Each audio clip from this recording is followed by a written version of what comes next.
आज भी उपनिषदों पर चर्चा लेकर हम यहाँ उपस्थित हो गए हैं और श्वेतास्त्रो उपनिषद पर आगे की चर्चा बढ़ेगी। श्वेतास्त्रो उपनिषद का मुख्य विषय ही ध्यान योग है। ध्यान योग, वैसे तो उपनिषदों का मुख्य विषय ब्रह्म है, उपनिषदों का मुख्य विषय आत्मा है, परंतु उसके अलग अलग पक्षों पर उस आत्मा को जानने की जो प्रक्रिया है या जो सिद्धांत हैं, उपनिषदों में अलग अलग ढंग से रखे गए हैं।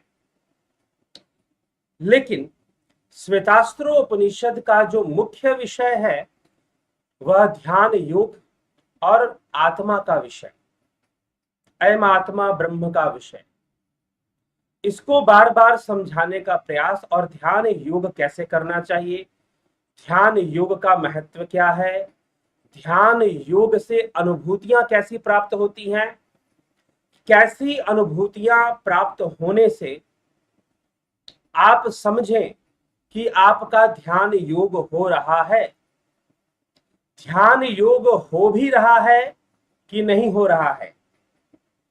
योग बहुत सारे लोग कर रहे हैं आज के समय में, आपको पता है। मेडिटेशन भी बहुत सारे लोग कर रहे हैं, आपको यह भी पता है। प्रणव साधना भी बहुत सारे लोग कर रहे हैं, बहुत सारे गुरुजी लोग प्रणव ध्यान करवा रहे हैं, यह भी पता है। लेकिन श्वेतास्त्र उपनिषद आपको एक कसौटी रखेगा, एक पहचान रखेगा कि जब आप ध्यान योग में उतरेंगे और जब आप ध्यान योग से गुजरेंगे तो आपको कैसी कैसी अनुभूतियां हो सकती हैं, आप किन अनुभवों से गुजरेंगे। ठीक है, तो यह एक बहुत ही उच्च कोटि की चर्चा है जो हमें एक मार्ग देती है, हमारे मार्ग को प्रशस्त करती है, सामने मार्ग का स्पष्टीकरण करती है कि हमें इस रास्ते पर आगे बढ़ना है। ठीक, जब वास्तव में ध्यान योग होगा तो ऐसी ऐसी घटनाएं घटेंगी, ऐसा ऐसा होगा। और ध्यान योग प्रक्रिया में किन बातों का ध्यान रखना है, कैसे बैठना है ध्यान योग के लिए, उन सब चीजों के बारे में भी श्वेतास्त्र उपनिषद में चर्चा मिलती है। तो अपने आप में एक बहुत ही महत्वपूर्ण उपनिषद है। वेदांत वाक्य इस उपनिषद से निकले हैं कई, तो उन सब पर चर्चाएं हम करेंगे। तो अब तक जो हमने चर्चा किया वह यह कि ब्रह्म का स्थान क्या है, ब्रह्म इस पूरे संसार में किस प्रकार से है, कैसे ब्रह्म सर्वव्यापी है, सर्वव्यापी आत्मा कहकर बुलाया गया, किस प्रकार से है, कैसे ब्रह्म का अस्तित्व है, कैसे ब्रह्म बना हुआ है। वही मूल तत्व है जिससे सब कुछ निर्मित है, सब कुछ बना हुआ है। ठीक, तो यह व्याख्या हुई कि जैसे दूध में घी के समान, तिल में तेल के समान, जल और अरणियों में अग्नि के समान ब्रह्म का वास है। सत्य रूप तो वही है। यह जगत अगर अस्तित्व में आ रहा है तो यह जगत इंद्रियों के कारण अस्तित्व में आ रहा है। अगर आपको इस संसार में बहुत सारी चीजें दिखाई दे रही हैं, सुनाई दे रही हैं या अनुभव में आ रही हैं, तो इस जगत का संपूर्ण अनुभव इंद्रियों की सीमा पर निर्भर है। Limit of senses, it depends on the limit of your senses. क्या अपवित्र वस्तु में भी परमात्मा है? इस विषय पर एक वीडियो है हमारे चैनल पर, कृपया उसको सुने। उसमें बताया गया है कि कैसे इंद्रियों के कारण हमें संसार की अलग अलग वस्तुएं दिखाई देती हैं। इंद्रियों के कारण, इंद्रियों में अगर बदलाव आ जाए तो वस्तुएं अलग दिखाई देंगी, इमेज फॉर्मेशन भी अलग होगा। फिर जैसे कि आंखें सबके पास हैं लेकिन अलग अलग तरह की आंखें हैं, तो अलग अलग छवि बनती है, अलग अलग इमेज फॉर्मेशन होता है। अलग अलग जीवों में, जैसे हाथी है, कुत्ता है, बिल्ली है, उल्लू है, चमगादड़ है, इन सब के बाह्य इंद्रियां, जो चर्म इंद्रियां हैं, उनकी संरचना अलग है, तो उनको जगत भी अलग दिखाई देता है, फिर वैसा नहीं दिखाई देता जैसे मनुष्य को दिखाई देता है। तो ये इंद्रियों के कारण यह जगत दृष्टिगोचर होता है, अस्तित्व में आता है। इंद्रियों को अंतर्मुखी कर देने से आत्मा की ओर गति होती है, ब्रह्म की ओर गति होती है। ठीक है, तो सत्य नजर आता है, तो सत्य की प्राप्ति होती है। फिर तो वह सत्य को जानना, उस सत्य ब्रह्म को जानना ही तो उद्देश्य है, वही तो आत्मा है, वही तो स्वयं का मार्ग है, वही तो स्वरूप उपलब्धि का मार्ग है। स्वरूप उपलब्धि मतलब path of self journey, path of self, within self, journey to self realization, यही है जर्नी टू सेल्फ रियलाइजेशन, आत्म साक्षात्कार की यात्रा, आत्मज्ञान की यात्रा आपके भीतर से शुरू होगी, कहीं से भी बाहर से नहीं होगी। इसीलिए श्वेतास्त्रोपनिषद आगे विधियों पर जोर देने वाला है, टेक्निक्स के बारे में बताने वाला है, और उसमें सर्वप्रथम इंद्रियों की ही चर्चा है। इंद्रियों को अंतर्मुखी करना अनिवार्य है, इंद्रियों की दिशा बदलना जरूरी है। इंद्रियां जो बहिर्मुखी हो रखी हैं चरम चक्षुओं से, इन चरम इंद्रियों के माध्यम से जो हमारी मोटल आइज हैं, मोटल ईयर्स हैं, इनके माध्यम से, चरम चक्षुओं के माध्यम से जो बहिर्मुखी होके रखी हैं, उनको अंतर्मुखी होना अनिवार्य है, जरूरी है। श्वेतास्त्रोपनिषद इस विषय पर चर्चा करता है, और उसके लिए क्या करना चाहिए, ध्यान योग में कैसे बैठना चाहिए, उसकी भी चर्चा करता है। ठीक है, ध्यान योग करने से कैसी कैसी अनुभूतियां सामने आएंगी, उसकी भी चर्चा करता है। तो यह जो उपनिषद की जो चर्चा है वह अत्यंत महत्वपूर्ण है उनके लिए जिन्होंने ध्यान योग कोर्स नहीं किया है, और साथ ही साथ जिन्होंने इस चैनल के माध्यम से मिलने वाला ध्यान योग कोर्स ज्वाइन कर लिया है या फिर कोर्स को कंप्लीट कर लिया है, उन सबको बहुत बड़ी प्रेरणा प्राप्त होगी श्वेतास्त्रो उपनिषद से, क्योंकि उनको समझ में आएगा कि हमें जो चीज इस कोर्स के माध्यम से दी जा रही है वह सही है या नहीं है, उपनिषद उस विषय में सही कहते हैं या नहीं कहते हैं। आपको यह इसका स्पष्टीकरण मिल जाएगा, आपको ज्यादा बेहतर तरीके से बातें समझ में आएंगी। जिन्होंने ध्यान योग का कोर्स कर लिया है उन्हें श्वेतास्त्र उपनिषद के जो मंत्र अभी सामने आने वाले हैं और जो अनुभूतियां उसमें बताई गई हैं, वो जब आप सुनोगे तो निश्चय ही आपको पता चलेगा कि आपको इस ध्यान योग कोर्स में क्या मिला है क्या मिला है। ठीक है, तो इसीलिए यह महत्वपूर्ण उपनिषद अपने आप में है। तो कल तक हमने आत्मा के विषय में कि आत्मा का वास संसार में सर्वव्यापी कैसे है, किस प्रकार से है, कोई यहां वहां आत्मा नहीं है। आत्मा तो वैसे है जैसे दूध में घी है, दूध में घी किस स्थान पर है ये बताना मुश्किल है, वैसे ही आत्मा किस स्थान पे है ये बताना मुश्किल है, परंतु घी की प्राप्ति की एक युक्ति है, उस युक्ति से दूध से घी को प्राप्त किया जा सकता है। वैसे ही यहां पर ऋषिगण कहते हैं इस उपनिषद में कि ध्यान योग वह मार्ग है जिससे उस आत्मा को जाना जा सकता है, उस आत्मा का साक्षात्कार प्राप्त किया जा सकता है। तो वह ध्यान योग वह युक्ति है, इस उपनिषद का प्रारंभ ही ध्यान योग से होता है। ठीक, तो चलिए प्रथम अध्याय तक हमने पूरा कर लिया था जिसमें ध्यान योग के महत्व को बताया गया और फिर आत्मा की स्थिति को, ब्रह्म की स्थिति को स्पष्ट किया गया, परम ब्रह्म की स्थिति को स्पष्ट किया गया अंत में, और उसकी स्थिति को बताते हुए श्लोक लिखे गए हैं। अब हम दूसरे अध्याय पर चलेंगे जिसमें कि ध्यान योग में मिलने वाले जो उपलब्धियां हैं उनकी चर्चा होगी और कैसे ध्यान में बैठना चाहिए उन सब बातों पर भी चर्चा आएगी। तो आज हम 5-6 श्लोकों पर चिंतन करेंगे, मनन करेंगे। दूसरे अध्याय श्वेतास्त्रोपनिषद द्वितीय अध्याय। तो चलिए कैसे प्रारंभ होता है दूसरा अध्याय, उस पर हम देखते हैं। तो पहले ही इसमें ये जो दूसरा अध्याय है, तो पहले अध्याय में परम देव जो सभी देखिए देवता है, उन देवताओं के जो परम देव है, उन देवताओं का परम देव स्वयं आत्मा है। यहां तक कि बृहदारण्यक उपनिषद में भी महर्षि याज्ञवल्क्य ने, बृहदारण्यक उपनिषद में भी महर्षि याज्ञवल्क्य ने आत्मा को ही परम देव माना है। वो 33,000 देवी देवताओं की बात करते हैं, 33 देवी देवताओं की बात करते हैं, फिर अंत में कहते हैं कि वह आत्मा ही एक परम देव है।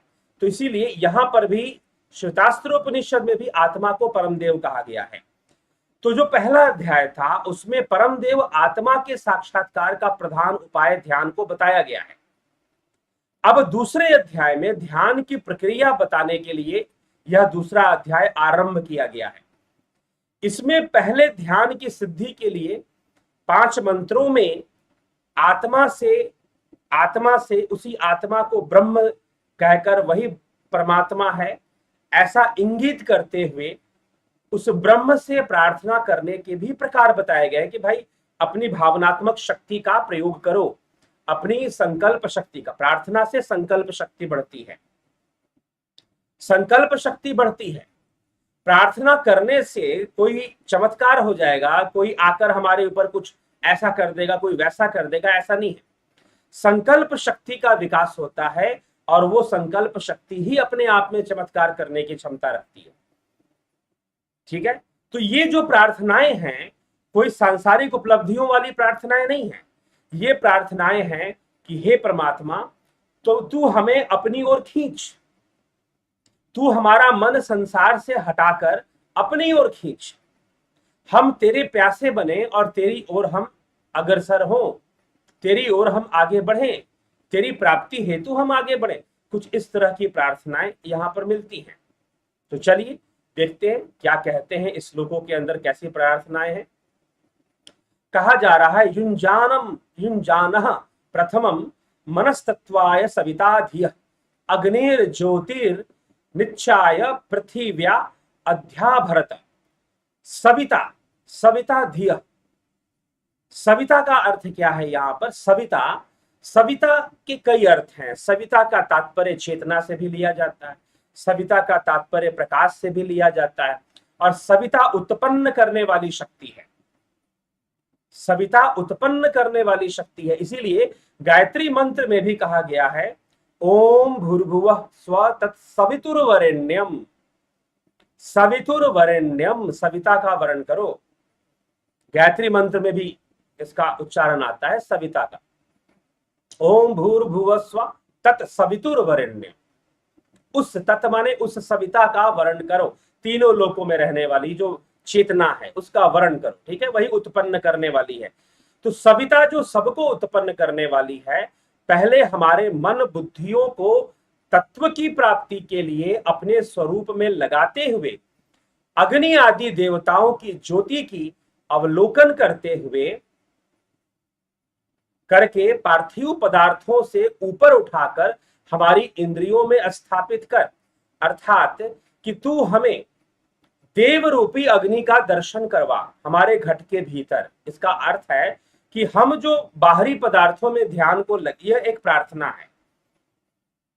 हे सविता, हे परम चेतना, हे आत्मा, हे परब्रह्म, तू हमें सांसारिक पदार्थों से हमारे इंद्रियों को हटाकर जो अग्नि देव हैं, जो दैव स्वरूप हैं, अग्नि रूप हैं, तो उसमें हमारे मन को लगा। अर्थात ध्यान के द्वारा जो भर्गो ज्योति का दर्शन यहां पर होता है, जो भर्गो ज्योति का दर्शन इधर पर होना शुरू हो जाता है, जिन लोगों ने ध्यान योग कोर्स किया है उन लोगों ने ऐसी ज्योति तरंगों का दर्शन अवश्य किया होगा। अभी इस बारे में और कुछ आने वाला है, बहुत कुछ आएगा अभी इस विषय में, ज्योति के बारे में श्वेतास्त्रोपनिषद में। तो तू हमारा मन बाहरी पदार्थों से हटाकर उस ज्योति में लगा। उस अग्नि में लगा, ऐसी प्रार्थना यहां पर की जा रही है। हमारे इंद्रियों को तू अंतर्मुखी कर दे, बहिर्मुखी से अंतर्मुखी कर दे। फिर कहते हैं युक्तेन मनसा वयम देवस्य सवितुः सर्वे सुवर्गे याय शक्तया। हम लोग सबको उत्पन्न करने वाले वह जो परम देव आत्मा है, उसी की आराधना, उसी का ध्यान में हम लगे हुए मन के द्वारा स्वर्गीय सुखों की प्राप्ति के लिए पूरी शक्ति से प्रयत्नरत। यहां सुवर्गीय मतलब कि उच्च लोक जो हैं, जो ब्रह्म लोक हैं, जो अव्यक्त लोक हैं, जहां पर स्वयं के अंदर स्थिति से परमानंद की उपलब्धि होती है, उन सुखों के, स्वर्गीय मतलब जो यहां पर स्वर्गीय कहने का तात्पर्य है पृथ्वी लोक से ऊपर के जो सुख हैं, जो आनंद हैं, उनकी प्राप्ति के लिए हम प्रयत्नरत रहें, उनकी प्राप्ति के लिए हमेशा प्रयासरत रहें। युक्त्वाय मनसा देवान सुवर्यतो धिया देवम बृहद ज्योति करिष्यतः सविता प्रसूवाति तान। फिर यहां पर सविता, सबको उत्पन्न करने वाली वह जो परम चेतना है, उसको सविता कहा गया है। स्वर्ग आदि लोकों में सुवह उन लोकों में आकाश में गमन करने वाले, बड़ा भारी प्रकाश फैलाने वाले उन मन और इंद्रियों के अधिष्ठाता अर्थात देवताओं को हमारे मन बुद्धि से संयुक्त करके प्रेरणा करता है वह चेतना। जैसे कि गायत्री, यह श्लोक जो है गायत्री मंत्र से संबंध बनाता है। ओम भूर्भुवः स्वः तत्सवितुर्वरेण्यं भर्गो देवस्य धीमहि धियो यो न प्रचोदयात्। कि सविता का वर्ण कर कर भर्गो देवस्य, उस भर्गो देव का ध्यान करो, और उसका ध्यान करने से धीमहि ध्यान करना, धियो यो न प्रचोदयात्, बुद्धि को प्रेरणा मिलती है। वही बात यहां पर कही जा रही है, ठीक है, सकारात्मक प्रेरणा मिलती है। तो इस श्लोक में भी वही कहा जा रहा है, बृहद ज्योति करिष्यतः सुवाति तान। सबको उत्पन्न करने वाला वह जो परम चेतना है, वह जो आत्मा है, उसी को सविता कहा जा रहा है।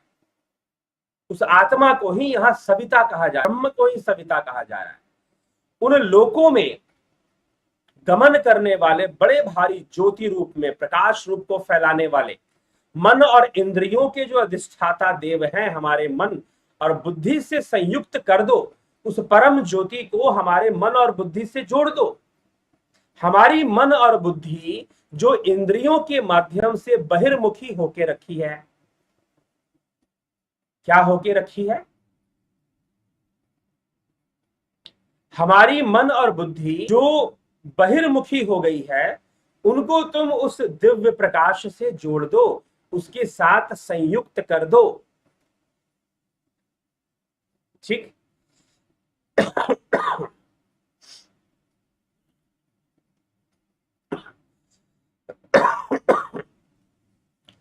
तो हमारी मन बुद्धि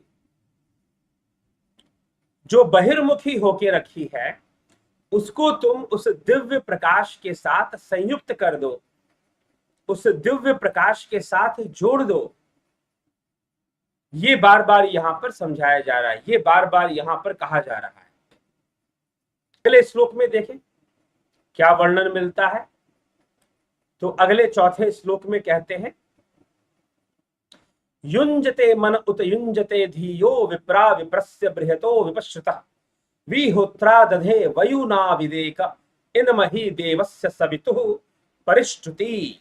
अर्थात कि वह जो विद्वान है, वह जो ज्ञानी जन है, ठीक, वह जो विद्वान ज्ञानी जन है, उनकी यहां पर बात कही जा रही है। उन विद्वान और विप्रा शब्द का जो प्रयोग हुआ है, उन विद्वान ज्ञानी जन मन को लगाते हैं उसी प्रकाश में, उसी ज्योति में मन को लगाते हैं, बुद्धि की वृत्तियों को भी लगाते हैं। अर्थात जो वृत्तियां बुद्धि के अंदर हैं, उनको निरोध कर कर वह उसे वहीं पर लगाते हैं, और वह अग्निहोत्र आदि शुभ कर्मों का विधान कर चुके हैं। अर्थात वो बाहरी शुद्धता और पवित्रता का भी ध्यान रखते हैं, और बाहरी वायु की शुद्धता वगैरह अग्निहोत्र से ही आती है। इसीलिए छोटा मोटा अग्निहोत्र करते रहना चाहिए। कम से कम एक अपने हाथ से, अगर आप ना अच्छा ध्यान योग करना चाहते हैं, सुनिए, जिन लोगों ने ध्यान योग का कोर्स कंप्लीट कर लिया है और जो नहीं भी किया, अगर किसी प्रकार के ध्यान साधना वगैरह करते हैं, तो मैं उनके लिए एक उपाय बताता हूं कि अगर आप अच्छा ध्यान करना चाहते हैं तो अपने हाथ से, ये मेरा खुद का एक्सपेरिमेंट किया हुआ भी है, अपने हाथ से एक दिया जरूर जला लें, नहीं तो छोटा मोटा अग्निहोत्र जरूर कर लें, प्रतिदिन कर लें। कम से कम, अगर अग्निहोत्र डेली नहीं कर सकते, अग्निहोत्र चलिए हफ्ते में एक बार कर लीजिएगा या 2-3 बार कर लीजिएगा अपनी सुविधा से, लेकिन कम से कम एक दीपक जरूर जला दें। नहीं तो एक कर्पूर जो आता है, कर्पूर ही जला दें अपने हाथों से एक बार दिन में, ठीक है। इससे आपके ध्यान पर भी प्रभाव पड़ता है, आपका ध्यान भी बेहतर होता है, ठीक। तो यहां पर इसीलिए अग्निहोत्र आदि क्रियाओं का वर्णन किया जा रहा है कि ऐसे योगियों ने, ऐसे विप्रों ने, जो विप्र हैं, जो ऐसे विप्र विद्वान, जो उपनिषदों के ज्ञाता विप्र हैं, उनके लिए यहां पर बात कही जा रही है। यहां पर विप्र कहने का अर्थ मतलब ब्राह्मण या ब्राह्मण जाति से मत लगाइएगा। तो विप्र कहने का अर्थ है कि जिनको उपनिषदों का ज्ञान रखने वाले जो विप्र हैं, वो सर्वप्रथम अपने आप को अग्निहोत्र आदि क्रियाओं से पवित्र रखते हैं। मतलब बाहर से अपने जो, क्योंकि ऐसे बहुत सारे कारण हैं जो बाहरी अपवित्रता को ले आते हैं, ऐसे बहुत सारे कारण हमारे जीवन में है जिसे हम रोक नहीं सकते, वो अपवित्रता प्राकृतिक रूप से हमारी ओर आ जाती है। तो वो जो छोटी मोटी अपवित्रता आती है, तो स्नान, ध्यान और अग्निहोत्र कर लेने से वो दूर हो जाती है, वायु शुद्ध होता है अग्निहोत्र करने से, ठीक है। तो अगर आप अच्छा ध्यान करना चाहते हैं तो एक कर्पूर अपने हाथों से डेली जलाया करें, ठीक है। तो यहां पर इस श्लोक में यही कहा जा रहा है कि ब्राह्मण आदि, विप्र आदि जो विद्वान उपनिषदों के जानकार हैं, मन को लगाते हैं, उसी ज्योति में लगाते हैं, उसी प्रकाश में लगाते हैं, बुद्धि की वृत्तियों को भी लगा देते हैं उसी प्रकाश में। अग्निहोत्र आदि शुभ कर्मों का विधान कर चुके, समस्त जगत के विचारों को जानने वाले एक है सबसे महान, सर्वत्र व्यापक, सर्वज्ञ, सबके उत्पादक परम देव आत्मा को निश्चय ही महती और उसकी स्तुति करना चाहिए। वो विप्र लोग उस आत्मा का ही गुणगान करते हैं और उस आत्मा की ओर जाने की ही प्रेरणा देते रहते हैं और उसकी स्तुति करनी भी चाहिए, ऐसे लिखा गया है। फिर लिखा जा रहा है, युजे वाम ब्रह्म प्रवय नमोभिर्वि श्लोक एतु पथ्येव सूरे शृण्वन्तु विश्वे अमृतस्य पुत्रा आय धामानि दिव्यानि तस्यो। तुम दोनों के स्वामी वाम, जो तुम हम मन और बुद्धि, यहां तुम दोनों मतलब मन और बुद्धि की बात की जा रही है, क्योंकि इंद्रियों के माध्यम से गति किसकी होती है? इंद्रियों के माध्यम से गति मन और बुद्धि की ही तो होती है। इंद्रियों के माध्यम से गति किसकी होती है? तो इंद्रियों के माध्यम से कौन गमन कर रहा है? तो यह मन ही तो गमन करता है, बुद्धि ही तो गमन करती है भाई। तो बार बार मन और बुद्धि को टारगेट करके कहा जा रहा है कि इनको अंतर्मुखी करो। उस दिव्य प्रकाश में घट के भीतर जो नाद सुनाई देगा ना, उस नाद में अपनी मन बुद्धि को लगाओ। भगवान कृष्ण कहते हैं ना कि मम बुद्धि निवेश्यते। अब कृष्ण कौन है, इस बात को लेकर ही बहुत संशय है। कृष्ण तो कहते हैं अहम आत्मा गुडाकेश सर्वभूताशु स्थितः, कि मैं तो सबकी आत्मा हूं।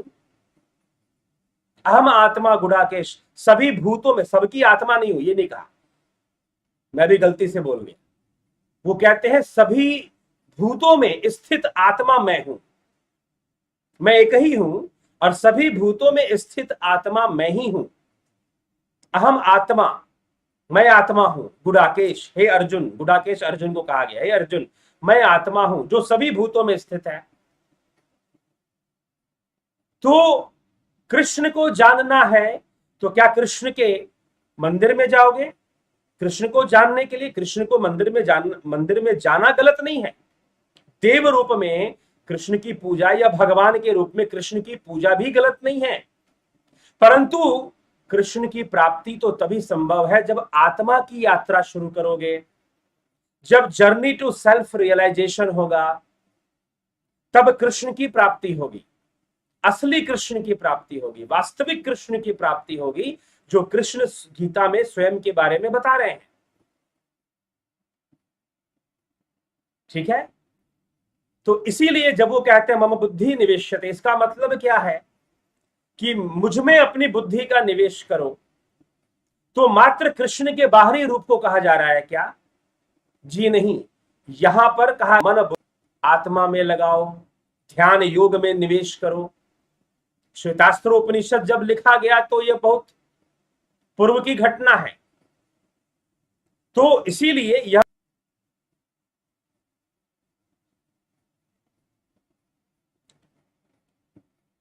तो यह उपनिषद तो यह जो उपनिषद है यह फिर क्या कहता है कि नाद में, उस ज्योति में, यहां पर उस ज्योति की बात कर दी गई। और श्री कृष्ण क्या कहते हैं? ज्योति तमसा परम उच्चते ज्ञानम गेयम ज्ञान गम्यम हृदय सर्वस्व स्थितम। ज्योति शाम अपि तज्ज्योति तमसा परम उच्चते। तो कृष्ण भगवान ने कहा मैं ज्योतियों का परम ज्योति हूं। ज्योति शाम अपि तज्ज्योति, ज्योति शाम अपि तज्ज्योति, ज्योतियों का परम ज्योति हूं। तमसा परम उच्चते, तमस से बहुत परे, अंधकार से बहुत परे, अंधकार से बहुत परे हूं, तमस से बहुत परे हूं।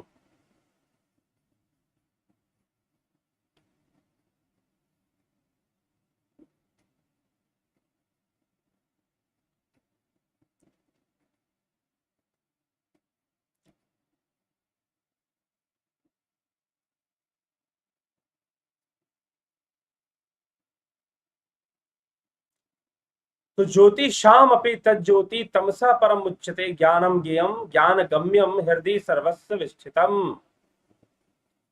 ज्योति शाम अपि तज्ज्योति तमसा परम उच्चते ज्ञानम ज्ञेयम ज्ञान गम्यम हृदय सर्वस्व विष्ठितम।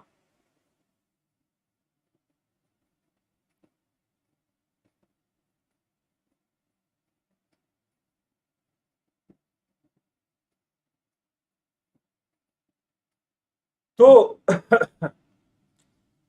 सबके हृदय में वास करने वाला मैं परम ज्योति स्वरूप। बीच बीच में आपको डिस्कनेक्शन मिलता होगा, बफरिंग मिलता होगा, घबराए नहीं, जुड़े रहें, बने रहें। ठीक है, लाइव सेशन से। तो ज्योति शाम अपि तज्ज्योति तमसा परम उच्चते, ज्योतियों का परम ज्योति, ज्ञानम ज्ञेयम, ज्ञान के द्वारा जाना जाएगा, ज्ञान गम्यम हृदय सर्व, सबके हृदय में वास करने वाला वह परम ज्योति स्वरूप। तो उसमें अपने मन को लगाओ। तो यहां श्वेतास्त्रोपनिषद भी कह रहा है कि उसमें अपने मन को लगाओ, उसमें अपने ध्यान को लगाओ, उसमें अपनी बुद्धि का निवेश करो, उसमें मन बुद्धि को लगाओ, उस नाद ध्यान में अपने मन को लगाओ। तो इस तरह से कई चर्चाएं हैं। और फिर कह रहा है कि होगा क्या? युजे वा ब्रह्म पूर्व नमोभिर्वे श्लोक एतु पथ्येव सूरे शृण्वन्तो विश्वे अमृतस्य पुत्रा आये धामानि दिव्यानि तस्यु। हे मन और बुद्धि, तुम दोनों के, सबके आदि पूर्ण ब्रह्म आत्मा से बार बार नमस्कार के द्वारा संयुक्त होता हूं। मैं तुम्हारा नमन करते हुए तुम्हारे साथ संयुक्त होता हूं, उस ब्रह्म के साथ संयुक्त। मेरा वह पाठ श्रेष्ठ विद्वानों की कीर्ति की भांति सर्वत्र फैल जाए। अमृतस्य पुत्रा श्रुवन्तु विश्वे अमृतस्य पुत्रा, सुनो हे विश्व के, हे सारे के सारे अमृत के पुत्र, तुम सब अमृत के पुत्र हो। अमृत कौन है? वह ब्रह्म ही तो अमृत है। अमृतस्य पुत्रा, अमृतस्य पुत्रा आये धामानि दिव्यानि तस्यु, दिव्य लोकों में निवास करते हैं। तुम सारे अमृत के अधिकारी गण, हे अमृत के अधिकारी गण, उठो जागो और ज्ञान को प्राप्त हो जाओ। उत्तिष्ठ जागृत प्राप्य वराणि बोधत। ठीक, हे अमृत के अधिकारी गण, हे अमृत से पुत्रा, हे अमृत के पुत्र, तुम सब तो महान योगी हो भाई। तुम सब तो अपने मन को उस ब्रह्म के साथ संयुक्त करने वाले हो, तुम उसमें लगाने वाले हो। और वह लगाने की विधि क्या है? ध्यान योग। लगाने की विधि क्या है? ध्यान योग। और जो ऐसा ध्यान योग करेंगे, जो अपनी मन और बुद्धि को उस अमृत में लगाएंगे, उनके लिए कहा गया उनका जो मन है सोम रस से विशुद्ध हो जाता है। आज का विषय क्या है, आज का टॉपिक क्या था, सोम रस से मन विशुद्ध होगा। कैसे होगा, तो आगे समझाया जा रहा है। कहा जा रहा है अग्निर्यत्राभिमथ्यते वायुर्यत्राधिरुध्यते सोमो यत्रा तृच्यते तत्र संजायते मनः। जिस स्थिति में अग्नि, वह अग्निदेव जो है वही आत्मरूप है, अभिमथ्यते अर्थात जिस रूप में उस आत्मा के हेतु, उस आत्मा को लक्ष्य कर कर अभिमथ्यते प्रणव का मंथन किया जाता है, जहां वायु अधिरुद्धते और जहां प्राण वायु का निरोध किया जाता है। ठीक है, परमात्म रूप अग्नि का जहां पर प्रणव के द्वारा मंथन किया जाता है। नंबर 1 चीज सुनिए, इस श्लोक के अंदर बहुत अच्छी ध्यान योग की विधि बताई गई है। अग्निर्यत्राभिमथ्यते वायुर्यत्राधिरुध्यते सोमो यत्रा तृच्यते तत्र संजायते मनः।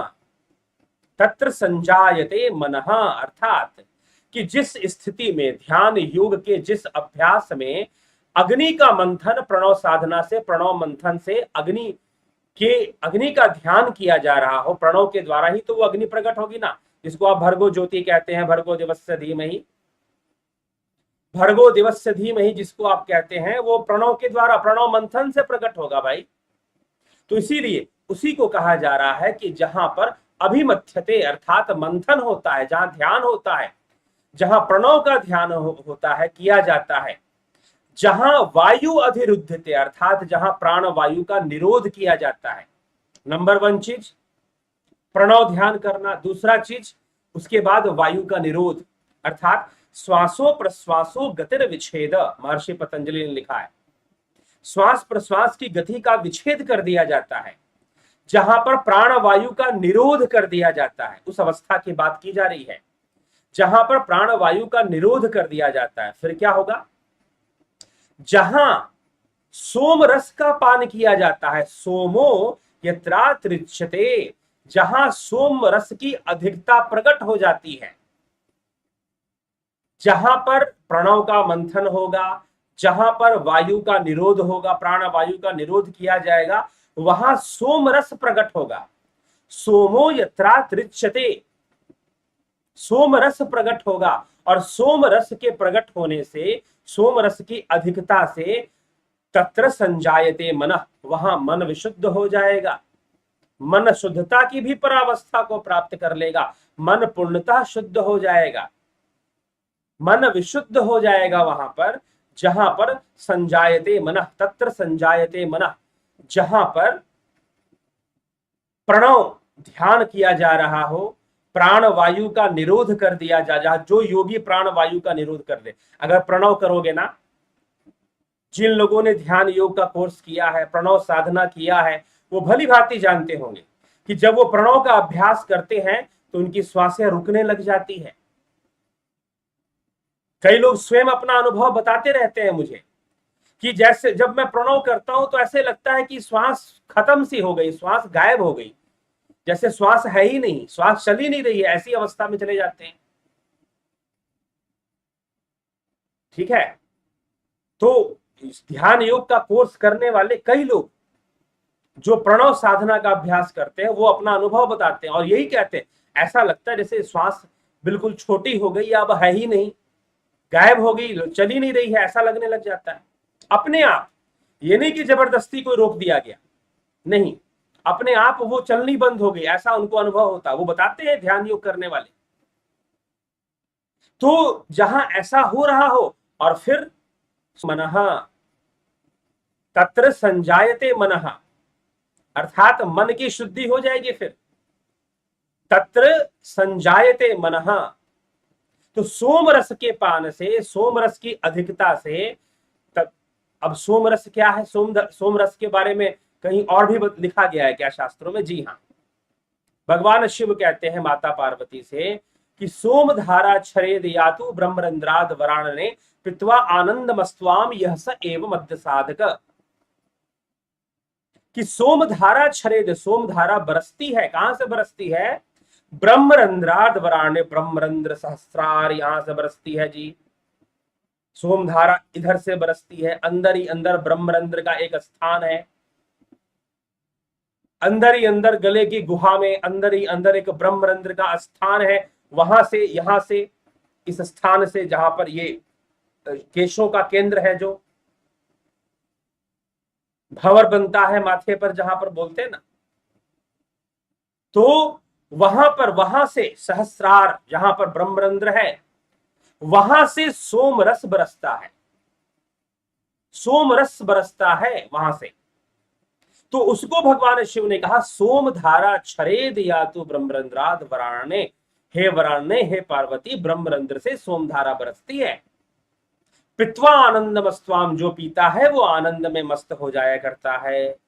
और उसको मध्य साधक कहते हैं। मध्य साधक, मद्यपान करने वाला जी। मध्य मतलब तो मदिरा होता है। आप कहोगे मध्य मतलब मदिरा होता है, कुछ लोगों के लिए तो सोम का अर्थ भी मदिरा होता है, कुछ लोगों के लिए तो सोम का अर्थ भी नहीं, सोम का अर्थ होता है अमृत। भगवान शिव ने चंद्रदेव को सोम प्रदान किया था, इसीलिए उनको सोमनाथ कहा गया, सोमनाथेश्वर के नाम से प्रसिद्ध हुए। ठीक। तो अब ये वास्तव में अब शिव ही बता रहे हैं, शिव ही बता रहे हैं कि अमृत कहां से मिलता है, तो ब्रह्मरंध्र से मिलता है। एक योगी के घट में अमृत कहां से मिलता है, तो ब्रह्मरंध्र से अमृत झरता है। ठीक है। तो अब ध्यान से सुनिए, यहां पर 3 अवस्थाओं का वर्णन किया गया। पहला, प्रणव ध्यान होना चाहिए, प्रणव का अभ्यास होना चाहिए। प्रणव का अभ्यास करोगे प्राण वायु का निरोध हो जाएगा, प्राण वायु का निरोध हो जाएगा, तब जाकर अमृत की प्राप्ति होगी, सोम की प्राप्ति होगी। ठीक है। इन क्रियाओं का अभ्यास करना चाहिए, प्रैक्टिस करना चाहिए, ध्यान योग में करवाया जाता है। यह जो ध्यान योग कोर्स है, इसमें ये सारी चीजें करवाई जाती है। ठीक है। सोमरस होना चाहिए। फिर सोमरस की जब अधिकता हो जाएगी तो मन शुद्ध हो जाएगा, मन विशुद्ध हो जाएगा सोमरस के बढ़ने से। ये यहां पर समझाया जा रहा है, ये यहां पर कहा जा रहा है। तो ध्यान योग की महत्ता को बताते हुए मन और बुद्धि का संयुक्त होना, आत्मा के साथ, आत्म अनुभूति के साथ संयुक्त होना। यद्यपि यहां पर एक और बात स्पष्ट कर दी गई है कि वह जो अग्नि प्रकट हो रहा है वह अग्निदेव है, वह आत्मा का विशुद्ध रूप तो नहीं है, लेकिन हमारा मन, हमारे मन को बहिर्मुखी से हटाकर अंतर्मुखी कर देता है। अभी उस अग्नि के बारे में और रहस्य खोले जाएंगे आगे आने वाले श्लोकों में। अनुभूतियों के बारे में, जब योगी सही तरीके से ध्यान योग करेगा तो उसे कैसी कैसी अनुभूतियां होनी चाहिए, कैसे कैसे एक्सपीरियंसेस होंगे उसे, श्वेतास्त्र उपनिषद उसका वर्णन थोड़ा थोड़ा करता है। ठीक है। तो यहां पर बताया जा रहा है कि भाई तुम एक काम करना बहुत जरूरी है, इंट्रोवर्ट होना, अंतर्मुखी होना। मन और बुद्धि जो कि इंद्रियों के माध्यम से बाहर भाग रहे हैं, उनको अंदर करो, उनको अंदर करो, और उसको अंदर करने के लिए ध्यान योग सीखो, ध्यान योग करो। ये बार बार श्वेतास्त्र उपनिषद में लिखा जा रहा है। उस अग्नि में ध्यान लगाओ, उस प्रणव में ध्यान लगाओ, इंद्रियां अंतर्मुखी होंगी। मन और बुद्धि को संयुक्त करो उस सविता के साथ, उस परम चेतना, उसमें अभ्यास में लगे रहो। और जो विप्र है, जो वास्तव में उपनिषद के जानकार विप्र ज्ञानी जन हैं, विद्वान जन हैं, वो बाहर से भी अग्निहोत्र आदि क्रियाएं करते हुए ध्यान योग में प्रवृत्त होते हैं, क्योंकि बाहरी शुद्धता भी प्रारंभ में सहायक होती है। प्रारंभ में, प्रारंभिक साधकों के लिए बाहरी शुद्धता का ज्यादा महत्व। हाँ, जो थोड़ी सी परिपक्व हो चुके हैं ध्यान योग में, आगे बढ़ चुके हैं, उनको बाहरी अपवित्रता उतना परेशान नहीं करेगी। लेकिन प्रारंभिक साधकों के लिए जरूरी है तो छोटा मोटा अग्निहोत्र की क्रियाएं भी करते रहो। अग्निहोत्र की क्रियाएं करने के लिए कहा गया कि वो बाहर से ऐसे करते हुए ध्यान योग में प्रवृत्त होते हैं। जो विप्र हैं, जो उपनिषदों के जानकार विप्र हैं, उनके लिए कहा गया।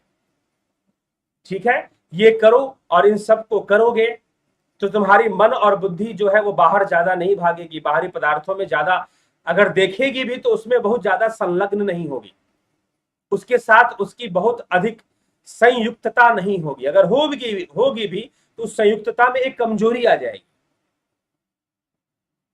ऐसा नहीं कि जो योगी है वो आकर्षित नहीं होगा सांसारिक पदार्थ, वो भी आकर्षित होगा, लेकिन उसका आकर्षण इतना स्ट्रांग नहीं होगा जितना कि दूसरे लोगों के लिए होता है, उसमें कमी आ जाएगी। आकर्षण में होगा जरूर, लेकिन कमी होगी उसमें पहले की तुलना में। ठीक, तो ये प्राकृतिक क्रिया धीरे धीरे अपने आप ही, इंद्रियां जबरदस्ती भी नहीं, बलपूर्वक भी नहीं, फिर तो मिथ्याचरण शुरू हो जाएगा, वैसे भी नहीं, इंद्रियां अपने आप अंतर्मुखी हो जाती हैं। वो करो, ये कैसे करोगे? तो प्रणव मंथन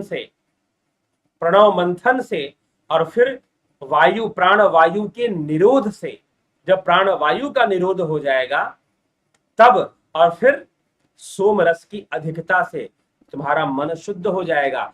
बाहर इंद्रियों के माध्यम से बाहर देखने के कारण तुम्हारे मन की अशुद्ध है, मन में अनेकों अशुद्धताएं विद्यमान हैं, लेकिन जब तुम पूरी तरह से अपने मन को अंतर्मुखी कर लोगे तो तुम्हारा मन सोम रस को प्राप्त कर शुद्ध हो जाए, उसका शुद्धिकरण हो जाए ध्यान योग के द्वारा।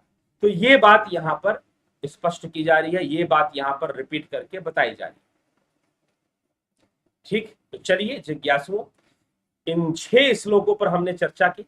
आगे के जो श्लोक हैं थोड़ा सा उसमें अलग विषय अब आने वाला है, तो इसीलिए उनको हम छोड़ते हैं अभी।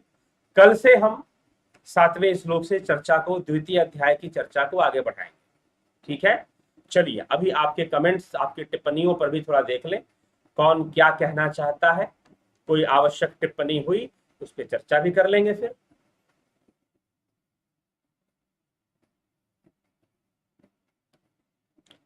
चलिए,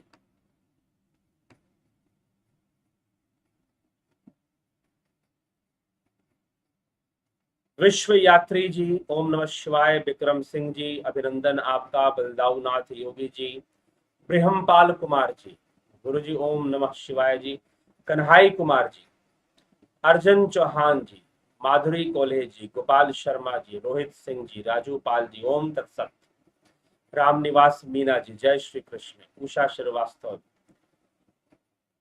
पिंटू वासवा जी, भूप सिंह खीचर जी, वीना जी, आपका बहुत अभिनंदन, अनिल कुमार जी, गणेश सिंह जी, रूपलाल जी, सरोज कृष्णानी जी, जमाल खान जी, भीम सिंह मीना जी, स्मृति रस्तोगी, अभिनंदन आपका, स्मिता सावंत, गोपाल शर्मा। गुरु जी, प्रणव की अंतिम अनुभूति तो सबको एक सी ही होगी, मगर साधना करते वक्त साधना में आने वाली अनुभूतियां सबको अलग अलग ही होंगी या एक सी अलग अलग होती हैं।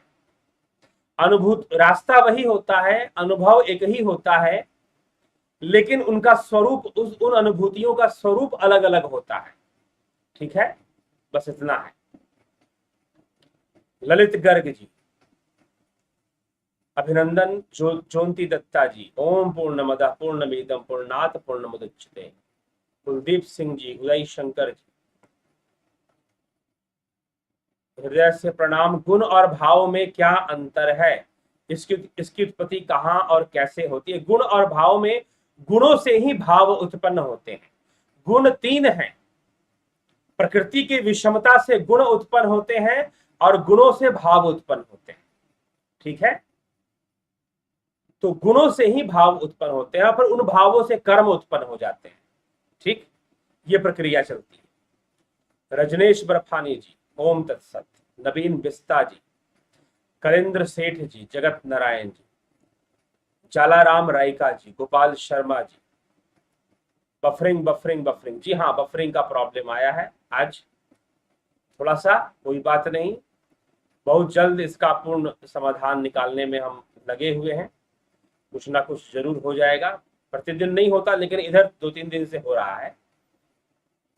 पंकज रघुवंशी जी, अर्जुन पाटिल जी, जयंती भाई पटेल जी, धर्मेंद्र शर्मा जी, भिक्खू कुचाड़िया जी, विश्वनाथ सिंह जी, शंकर ठाकुर जी। ध्यान योग कब करना उचित होगा, कृपया करके बताने की कृपा। ध्यान योग कब करना, प्रातः काल बैठे, शाम को बैठे, जब समय मिले तब बैठे ध्यान योग के लिए। ठीक है, कोई निश्चित समय नहीं है।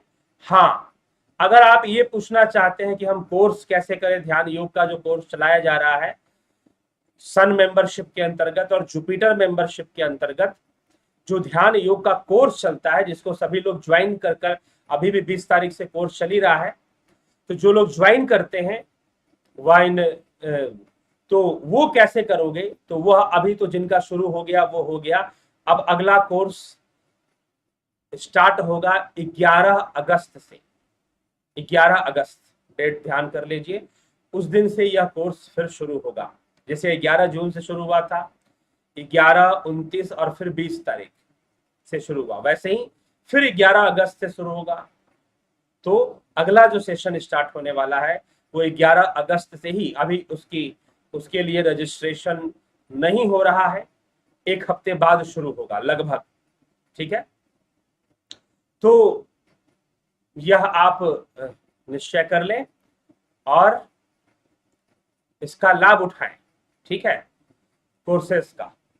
बाकी नहीं तो ध्यान योग में स्वयं से भी प्रवेश करने का, कोर्स कर लेने से एक सिस्टम मिल जाता है, एक सिस्टमेटिक स्टडी हो जाती है, एक सिस्टमेटिक प्रोसेस मिल जाता है। ठीक है, तो ये उसका लाभ है। तो जरूर ध्यान योग में प्रवृत्त हो और उसका पूरा पूरा लाभ उठाएं। तो जितने भी लोगों ने टिप्पणी की है उन सबका बहुत बहुत अभिनंदन, अभिवादन।